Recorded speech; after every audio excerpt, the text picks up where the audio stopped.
귀멸의 칼라 애니를 차근차근 다시 맛보며 이것저것 모아서 준비해본 컨텐츠 귀차니즘. 애니메이션 속에 숨겨진 비하인드 스토리와 TMI들, 그리고 원작과의 차이점 등을 물탱이로 모아봤습니다. 아참, 원작의 내용도 함께 다루다 보니 원작 스포일러가 들어간 경우도 있으니 혹시 스포일러를 꺼려하시는 분들, 혹은 이제 막 원작을 읽기 시작하신 분들은 조심해주세요. 자, 그럼 바로 시작하죠. 오늘의 귀차니즘 주제는 바로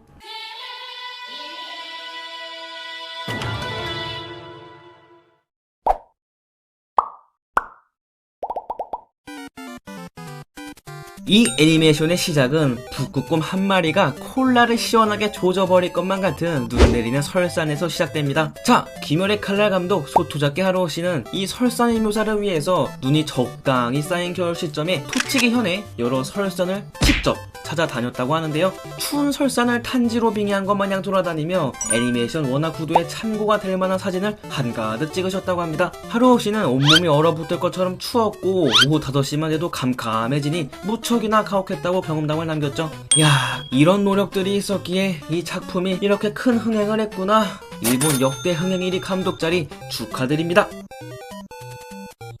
탄지로네 집은 정말 깊은 산 속에 있습니다. 그리고 이 산, 즉 탄지로 남매의 출생지는 도쿄도에 위치한 쿠모토리산이라고 하네요. 쿠모토리산은 도쿄에서 가장 높은 산으로 해발 고도가 무려 2017m라고 합니다. 일본에서 지정된 100개의 명산 중 하나이기도 하며 귀멸의 칼날에 푹 빠진 일본 팬들은 성지순례 겸 이 산의 등산에 도전을 한다고 하는데요. 등산 루트가 정말 다양한 편이라는데 카고는 단단히 하는 편이 좋다고 합니다. 저 같은 집돌이가 무작정 도전했다간 절반도 못 가서 포기할 것 같네요.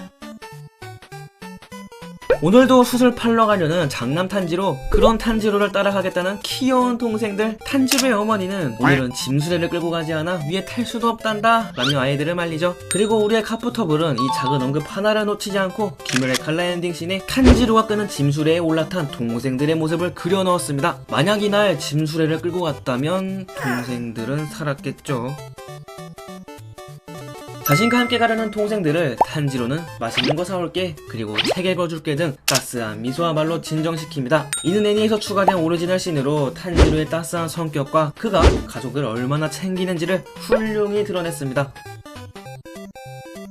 네즈코의 등에서 세상 편하게 꿀잠을 자던 막내 로쿠타. 이때 네즈코는 아빠가 돌아가셔서 많이 외로운가봐 라고 하는데요. 네즈코의 이 언급과 막내 로쿠타가 아직 어린아이인 점을 통해서 귀멸의 칼날 시작 시점 때는 아버지 탄지로가 세상을 떠나고 얼마 지나지 않은 시점이라는 걸 유추해볼 수 있습니다.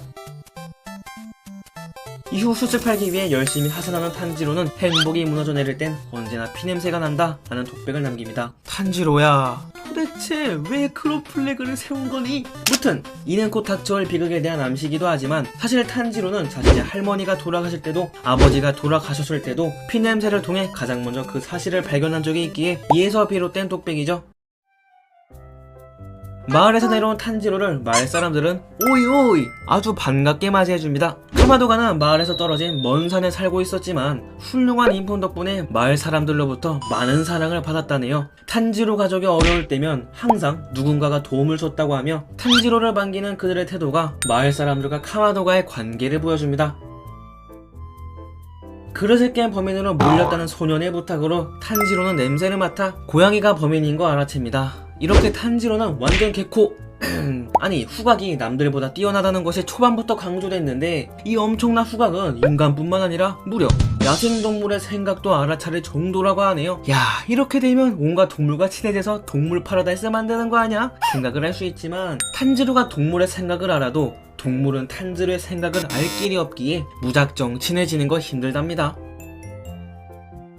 늦은 밤 서둘러 집으로 향하던 탄지로를 붙잡은 어떻게 보면 귀멸의 칼날 최고의 영웅 사부로 아저씨. 이 사부로 아저씨의 집 안쪽을 잘 보면 곳곳에 양산들이 펼쳐져 있죠. 이는 사부로 아저씨의 밥줄로 아저씨는 양산을 만들어 팔아 돈을 버신다고 합니다. 자, 그리고 우리의 사부로 아저씨는 탄지로를 위해서 아주 맛있는 밥상을 손수 차려주시죠. 감독 소토자키 하루오씨는 같은 제작사의 작품 에미야가의 오늘의 밥상 덕분에 귀멸의 칼날의 요리의 퀄리티도 최대한 맛깔나게 그려냈다고. 특히 사부로 아저씨의 밥상은 고기도 없이 간소한 반찬뿐이었는데 맛있게 그려졌다며 앞으로 이 작품 내 요리에도 주목해달라고 부탁을 남겼습니다. 그렇게 이후 등골 가문 집안의 튀김이라든지 무한열차에서 큐즈루가 먹던 도시락이라든지 확실히 군침이 돌긴 하더라고요. 사부로 아저씨의 밥을 먹는 탄지로, 애니에서는 아주 편안한 내복 차림이었지만 사실 원작의 탄지로는 집안에서도 밖에 외출 차림을 불편하게 그대로 유지하고 있었답니다.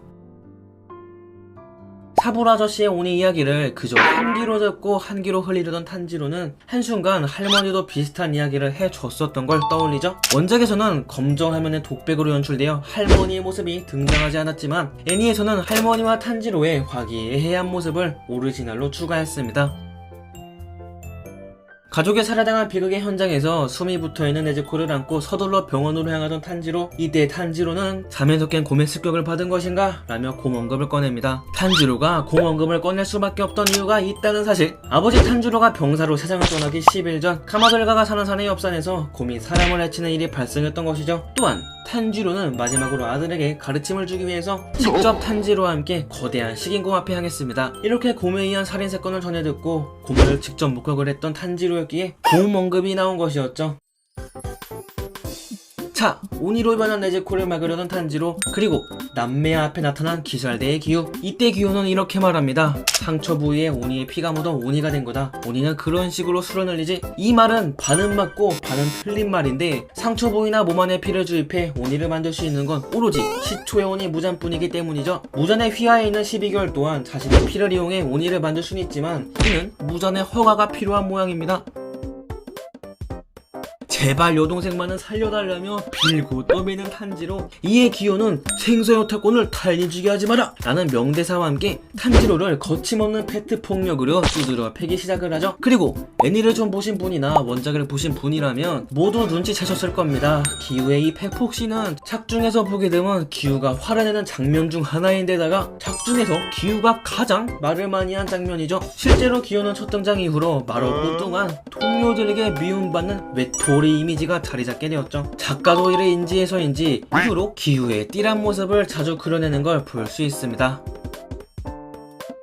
오니가 된 네즈코와 함께 기우가 알려준 우르코다키 사콘지를 찾아 떠나는 탄지로, 여동생을 인간으로 되돌리고 오니를 쓰러뜨리기 위한 탄지로의 기나긴 여정이 시작되는 순간입니다. 그리고 이 순간에 탄지로와 네즈코가 두 손을 꼭 잡는 연출이 나오죠. 남매가 손을 잡는 이 연출은 이후 작품의 맨 마지막 에필로그에서도 등장하며 귀멸의 칼날이라는 작품의 시작과 끝을 담당하는 일종의 표지 역할을 하게 됩니다.